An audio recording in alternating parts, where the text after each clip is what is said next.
Wala nang maraming paligoy-ligoy pa, diretso sa punto na. Maiksi lang ang komentaryo, pero diretso sa punto. Maraming kuro-kuro, may tiwali, may totoo.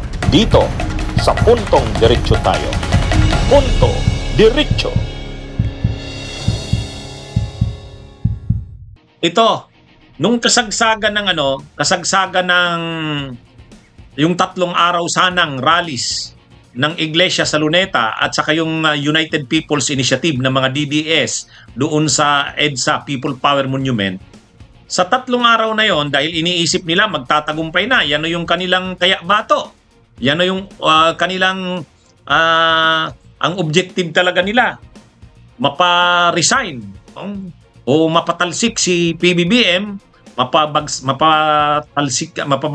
mapabagsak ang gobyerno, at syempre ang magiging constitutional na successor si Sara Duterte. O di syempre, ano na sila, iniisip na nila yung pagpapanumpa ni Sara. Sabi nga ni Banat Ba, yung vlogger ng DDS, the end is near. The end is near. Yun na yung kanilang mga pinag-uusapan sa mga social media platforms ng mga DDS, mga vloggers nila, mga supporters nila. Yun, excited na sila. Parang ito na yung katapusan ng administrasyon ni PBBM at papalit na si Sara. Mayroon ngang picture si Sara Duterte nandun daw sa Manila Hotel. Parang naghihintay na lang ng kung maggumpay na ang mga pagkilos at saka pag-aalsa. Yun yung kanilang senaryo eh. O di manunumpa na si Sara. Handa na daw sanang manumpa si Sara eh. Kaya lang ang problema, hindi, bigo yung plano nila. Ganyan din yung sinasabi noong mga rallies noong September 21. Yung malawakang mga rallies noong September 21, anti-corruption rallies. Nung panahon na yon, si Sara nandun din sa Japan. Ang senaryo nilang sinasabi, habang sinasagawa pa yung mga rallies, kapag nagtagumpay daw yung mga pag-aalsa, kasi ang plano nila mag-withdraw ng military support. Nung September 21 yan, di ba, habang nagrarally noon mayroon silang nagrarally, yung United People's Initiative nagrarally sa Gate 4 ng Camp Aguinaldo. Nananawagan sila ng withdrawal of military support. Makikipag-usap na kay Browner para si Browner na mismo, yung Chief of Staff, ang mag-withdraw ng support, pangunahan na. Tapos doon naman sa Liwasang Bonifacio, nagrarally rin yung Maisog. Nagrarally naman yung Maisog. Yung grupo nila Topacio. Ang ginawa naman nila doon, nung sumanib sila doon sa rally na papunta ng Mindiola, tapos nagkagulo na sa Mindiola, nagkagulo sa Recto. Ang inaano sana nila noon, magkakaroon ng mga pag-aalsa. Yun yung senaryo nilang iniisip.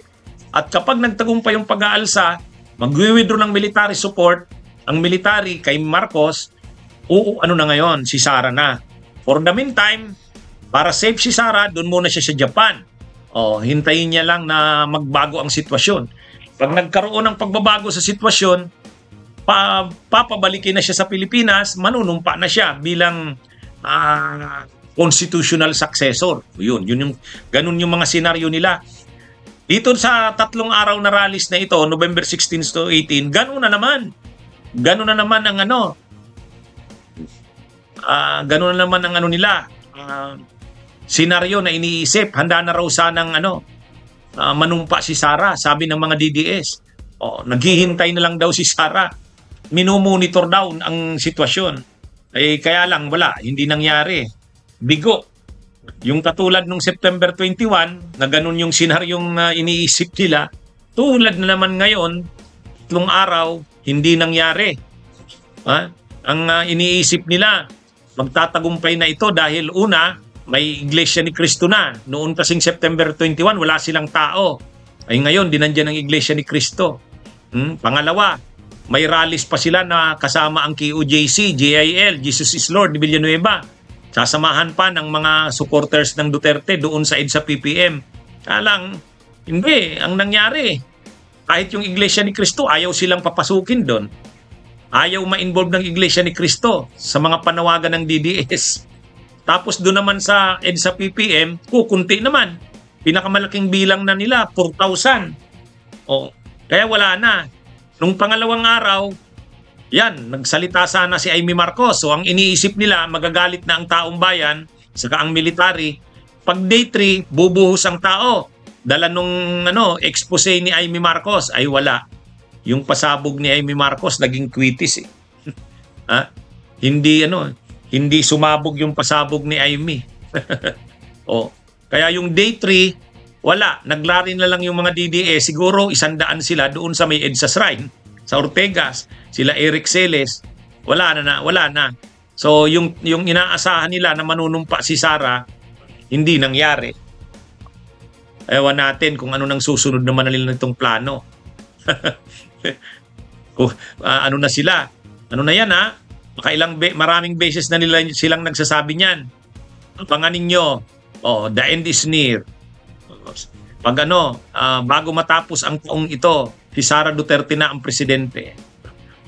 Ang problema kasi, hindi nila naisip na kaya nga si PBBM, kahit maraming issues na sa kanya, korupsyon, itong mga lalo pa ngayon, yung linabas na yan ni Amy na di umano'y adik ang presidente. Hindi nangyayari yan na mapatalsik si PBBM. Ang pinakadahilan, si Sara Duterte mismo. Ang problema mismo si Sara. Kumbaga, siya yung vice president. Pag pinatalsik mo si PBBM, ang iniisip ng marami, si Sara nga papalit, ay wag na lang. Patapusin na lang itong presidente hanggang 2028. Ganun yung nangyayari.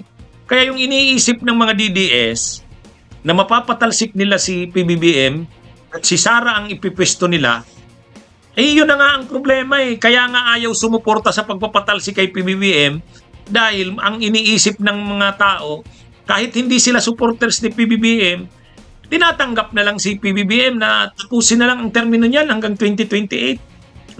Kaya bakit ayaw nila? Kasi yung vice president na papalit, tingin nila mas malala pa. Kaya kumbaga, ba't mo susuportahan yung pagpapalit ng yung vice president ang papalit na yung vice president niya ang tingin ng marami mas malala pa, mas sobra pa. Yun ang problema. Yun ang hindi naiisip ng mga DDS. Gusto nilang mapatalsik si PBBM, gusto nilang ilagay si Sara. Yun na nga ang ayaw ng mga tao na si Sara ang pumalit. Kaya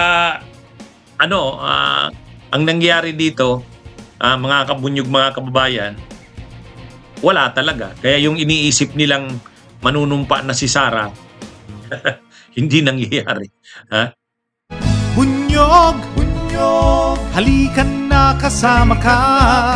Bunyog, kapag buklod ay may pag-asa. Luzon, Visayas, Mindanao, isa ang pananaw. Sa bagong Pilipinas ang bunyog isisigaw. Bunyog.